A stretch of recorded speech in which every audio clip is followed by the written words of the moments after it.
কি কি কাজ করলে কোরবানি অর্থহীন হয়ে যেতে পারে? কোরবানি অর্থহীন হয়ে যাওয়ার জন্য সবচেয়ে বড় যেই কাজটি হতে পারে সেটা হলো লৌকিকতার কারণে বা আল্লাহর সন্তুষ্টি অর্জন ছাড়া অন্য কোনো কারণে যদি কোরবানি হয় তাহলে সেই কোরবানিটা অর্থহীন হয়ে যেতে পারে। কোরবানিটার সওয়াব পাওয়া থেকে আমরা বঞ্চিত হতে পারি। আল্লাহর কাছে এর কোনো বিনিময় আমাদের নাও থাকতে পারে যদি আমাদের ইখলাস না থাকে। কোরবানিতে ইখলাস খুব কমই থাকে। কোরবানিকে ঘিরে যদি আপনি বলেন সবচেয়ে বড় সতর্ক থাকার জায়গাটা কোনটা, তো আমি বলবো নিয়তকে খালিস করা। অন্য অনেক ইবাদত আছে, নামাজের ক্ষেত্রে আমরা আল্লাহর জন্য নামাজ পড়ি, সেখানে আসলে ইখলাসের অভাব এত বেশি থাকে না। কোরবানির মধ্যে ইখলাসের অভাব যত বেশি থাকে। মূলত কোরবানি এমন একটা ইবাদত যেখানে আল্লাহর উদ্দেশ্যে আমি পশু জবাই করছি, আবার পশুর গোশতটা আমার ঘরে তুলছি, অর্থাৎ ফিডব্যাকটা আমি পাচ্ছি।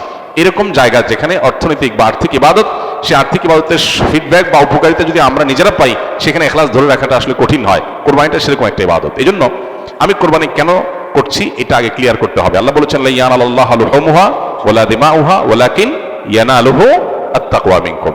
কোরবানির পশুর গোশত, রক্ত কিছুই আল্লাহর কাছে যায় না। যেই চেতনা থেকে, যেই তাকওয়ার সুপ্ত চেতনা থেকে আমরা কোরবানি করি, সেটা আল্লাহর কাছে ঠিকই যায়। সো ইখলাসটা এনশিওর করতে হবে, না হলে কোরবানি অর্থহীন হয়ে যেতে পারে। অনেকে আছেন প্রতি বছর কোরবানি করি, এবছর যদি না করি ছেলেমেয়েরা কার মুখের দিকে চেয়ে থাকবে। তাহলে এটা সামাজিক মর্যাদা রক্ষার কোরবানি হলো, আল্লাহর উদ্দেশ্যে না। অনেকে হয়তো মনে করেন যে আমরা প্রতি বছর গরু কোরবানি দেই, এবছর টাকা নাই, ধার করে হলেও দিতে হবে। কেন? কারণ আমাদের মুখ থাকবে না, মান সম্মান থাকবে না যদি ছাগল দেই, মানুষ মনে করবে গরিব হয়ে গেছি। এই যে মানুষ কি মনে করবে সেই চিন্তা থেকে আমি গরু কোরবানি করলাম, অর্থহীন হয়ে যেতে পারে কোরবানি। ঠিক একইভাবে নতুন আত্মীয় হয়েছে, অন্যান্যবার কোরবানি করি বা না করি, এবার তো করতেই হবে, মেয়ে বিয়ে দিয়েছি, বিয়ের বাড়ির মেহমানরা আসবে, তারা জানবে, তো এবার কোরবানি না দিলে তো মুখ থাকে না। কোরবানি আমার উপরে আবশ্যক হয় না, তারপরে আমি কোরবানি করতেছি কেন? ব্যয়কে দেখানোর জন্য। ইখলাস নষ্ট হয়ে গেল। অনেকে আছেন যে কোরবানির মূল উদ্দেশ্য হয় হলো ফ্রেশ গোশত সংগ্রহ করা, এই সামাজিক মর্যাদা ইত্যাদি, এগুলোর কারণে কোরবানি সবচেয়ে বেশি অর্থহীন হয়ে যায়। এই জন্য কোরবানিকে সবচেয়ে বেশি আমাদের রিয়া বা লৌকিকতা থেকে মুক্ত রাখার চেষ্টা করতে হবে। আল্লাহ আমাদের তৌফিক দান করুন। দ্বিতীয়ত, হারাম অর্থ দিয়ে যদি কোরবানি করেন তাহলে সেটা অর্থহীন হয়ে যেতে পারে। আপনি দেখবেন কোরবানির ইবাদতটাতে এক অদ্ভুত দৃশ্য আমাদের দেশে দেখা যায়। যারা যত বেশি প্র্যাকটিসিং, তাদের কোরবানির পশুর সাইজ সাধারণত তত কম থাকে। আর যারা যত বেশি নামাজ কালাম কম পড়ে, ইসলাম থেকে যত দূরে, তাদের কোরবানির পশুর সাইজ তুলনামূলকভাবে তত বড় হয়। অদ্ভুত না ব্যাপারটা? আপনি ঢাকা শহরে ঘুরে ঘুরে দেখবেন যে গুলশান, ধানমন্ডি, বনানী, বড়লোকদের এরিয়াগুলোতে এক একজনের গ্যারেজের ভিতরে আপনার বিভিন্ন নামের গরু, কালাচান, সুলতান, ধলাচান, লালচান, এক একটা গরু 3 লাখ, 4 লাখ, 5 লাখ, 7 লাখ, 10 লাখ টাকা দামের 2-3টা গরু। হয়তো অনেক এলাকা আছে যে একটা পাড়া মহল্লাতেও এত টাকা খরচ করে সবাই কোরবানি করার সুযোগ হয় না। যাই দেখেন ওই বাড়িতে যারা থাকে তাদের নামাজ নাই, কালাম নাই, ইবাদত নাই, বন্দেগী নাই, কোরবানি বেলায় মাশাআল্লাহ 4টা-5টা আছে, কারণ এটাতে বেটাগিরি জাহির করা যায়। আর যদি নির্বাচন সামনে থাকে তাহলে তো কোনো কথাই নেই। তাহলে এবার 10টা গরু, 20টা গরু, 30টা গরু, তো এগুলো বেশিরভাগ ক্ষেত্রে হারাম উপার্জন থেকে হয়, বিশেষ করে যাদের মধ্যে আল্লাহর ভয় না থাকে। তো হারাম উপার্জন থেকে যদি কোরবানির পশু করা হয়, জবাই করা হয়, বা ওই যে লৌকিকতার কারণে মানুষ দেখানোর জন্য, বাহবা পাওয়ার জন্য যদি কোরবানি হয়, তাহলে সেই কোরবানি কি হয়ে যাবে? অর্থহীন হয়ে যেতে পারে। তৃতীয়ত যে বিষয়টা আমাদের খেয়াল করা দরকার সেটা হলো কোরবানির পশুর জবাই করে তার গোশত খাওয়া আল্লাহ তাআলা আমাদের জন্য হালাল করেছেন, কিন্তু এর মানে এই না যে পশুর প্রতি কোনো অমানবিক আচরণ করা যাবে। পশুর প্রতি অমানবিক আচরণ করলেও কোরবানি অর্থহীন হয়ে যেতে পারে। এখন বলতে পারেন পশুর প্রতি কেউ কেউ অমানবিক আচরণ করে? উত্তর হলো হ্যাঁ, করে। কিভাবে করে? অনেকে আছেন পশু কিনে আনার পর যথাযথভাবে যত্ন আত্তি করে না, নিয়মতান্ত্রিকভাবে খাওয়ায় না। কারণ জবাই করে ফেলবো, দরকার কি খাওয়ানোর? আপনি 1 সপ্তাহ আগে, 5 দিন আগে বাজার থেকে পশু কিনে আনছেন, এর ঠিক মতো খাওয়াইলেন না, যেখানে তার কষ্ট হয়, মশা টশা আছে যেখানে, সেখানে তার বেঁধে রাখলেন। মিনিমাম যত্ন আত্তি যতটুকু দরকার, পশু হলেও তার ভিতরে প্রাণ আছে, সে প্রাণী। সো প্রাণী হিসাবে তাকে যতটুকু যত্ন করা দরকার সেটা না করে জবাইতে করে ফেলবো, দরকার কি আর কেয়ার করা? তাকে আপনি অহেতুক কষ্ট দিলেন, তাহলে এটা আপনার কোরবানিকে অর্থহীন করতে পারে। নবী সাল্লাল্লাহু আলাইহি ওয়াসাল্লাম বলেছেন ইন্নাল্লাহা কাতাবাল ইহসানা আলা কুল্লি শাই। আল্লাহ প্রত্যেকটা বস্তুর প্রতি ইহসান করা, অনুগ্রহ করাকে আবশ্যক করে দিয়েছেন, ফরজ করে দিয়েছেন। প্রতিটা বস্তুর প্রতি কি করতে হবে? ইহসান করতে হবে। এই ইহসানের মানসিকতা আমাদের যদি না থাকে তাহলে পশুর প্রতি যদি আপনি এহসান না করেন তাহলে আল্লাহর কাছে জবাবদিহি করা লাগতে পারে।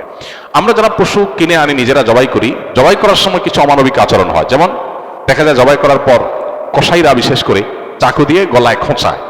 এই গলায় খোঁচানোর পরে, খোঁচানোর কারণে দেখা যায় যে স্বাভাবিকভাবে রক্ত প্রবাহ হয়ে, রক্ত বের হয়ে যে মৃত্যু হতো সেটা না হয়ে একটা পশু মারা যাচ্ছে অনেক সময় স্পাইনাল কর্ডে আঘাত করার কারণে।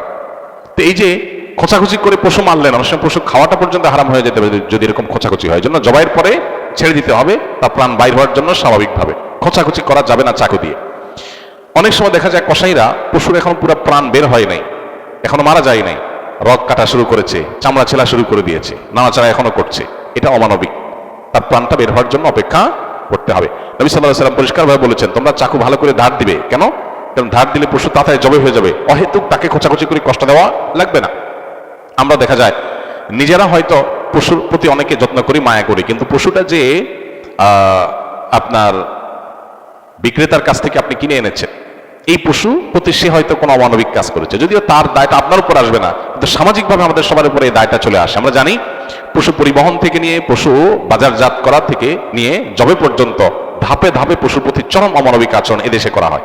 পরিবহনে হয়, আপনারা জানেন, একটা ট্রাকে ধরা যাক যে 15টা গরু উঠানো যাবে, সেখানে 20টা গরু উঠানো হলো, 5টা গরু বেশি উঠানো হলো, তাতে পট্টা বেশি হয়ে যায়, খরচ কম পড়ে, ব্যবসাটা একটু বেশি হয়ে যায়। কিন্তু 5টা গরু বেশি উঠানোর কারণে কি হয়, ওই পশু যেগুলোকে উঠানো হয়েছে সেগুলোকে এমন গাদাগাদি করে দাঁড় করানো হয় যে তাদের গায়ে শরীরে রীতিমতো ঘা হয়ে যায়, এবং মাঝখান দিয়ে এমন ভাবে বাঁশ বেঁধে দেওয়া হয় যাতে কোনোভাবে বসতে না পারে।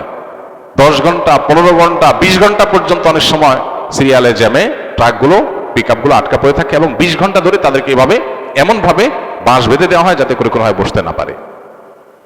ছাগল দোকানে আপনারা দেখবেন ঢাকায় যে সমস্ত আপনার ছোট ছোট ছাগল বিক্রির জায়গাগুলো আছে, দোকানগুলো আছে, সেগুলোতে দেখবেন গলায় রশি বেঁধে এমন ভাবে ঝুলায় রাখা হয় যে হয়তো 1-1.5 ফিট বা আরো কম রশি রাখা হয়, এবং যাতে কোনোভাবে ছাগল বসতে না পারে, কারণ বসলে তো ক্রেতা দেখতে পাবে না, ক্রেতা যাতে সাইজ দেখতে পারে সেজন্য তাকে দাঁড় করিয়ে রাখা হয়। সে দাঁড় করানোটা কখন থেকে নিয়ে, ওই যে সকাল 7টা বা 6টা ফজরের পর পর পশুর দোকান খোলে তখন থেকে নিয়ে একদম রাত 8টা-9টা পর্যন্ত, এই পুরো সময় 12 ঘন্টা, 14 ঘন্টা, 16 ঘন্টা আপনি এইভাবে ঝুলায় রাখতেছেন একটা জীবন্ত পশুকে, অমানবিক আচরণ।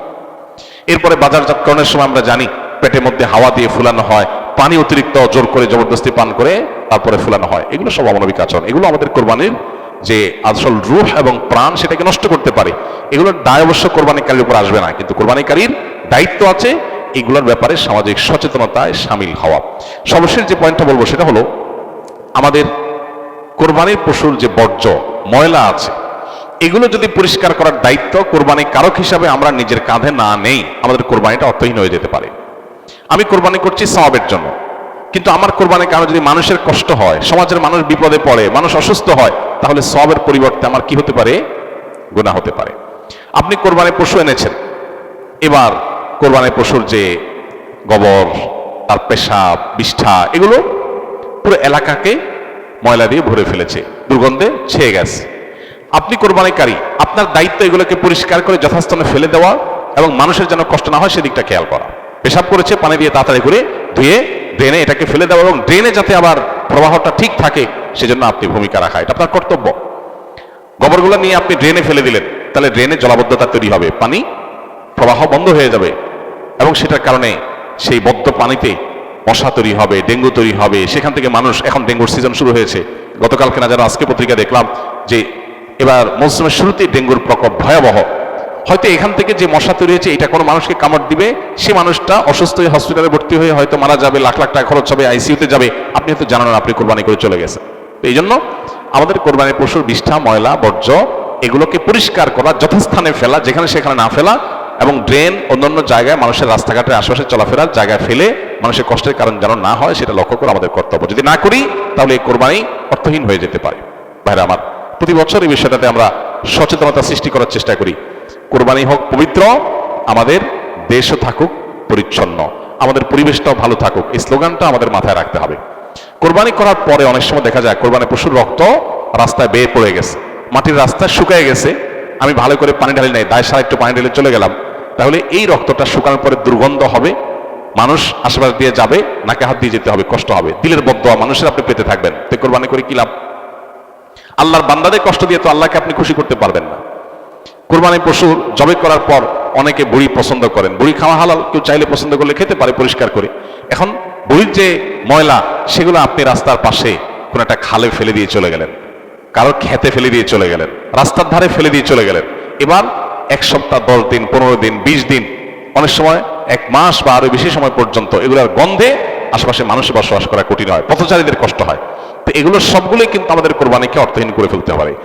অতএব আমাদের উচিত হবে যে আমাদের কোরবানির পশু ময়লা বর্জ্য এগুলোকে গর্তে ফেলে দিয়ে মাটি চাপা দিয়ে সুন্দর করে সেটাকে দাফন করে দেওয়া, যাতে কোনোভাবে মানুষের কষ্টের কারণ না হয়। আল্লাহ রাব্বুল আলামিন আল্লাহকে সন্তুষ্ট করার মতো করে কোরবানি আমাদেরকে নিবেদন করার তৌফিক দান করুন।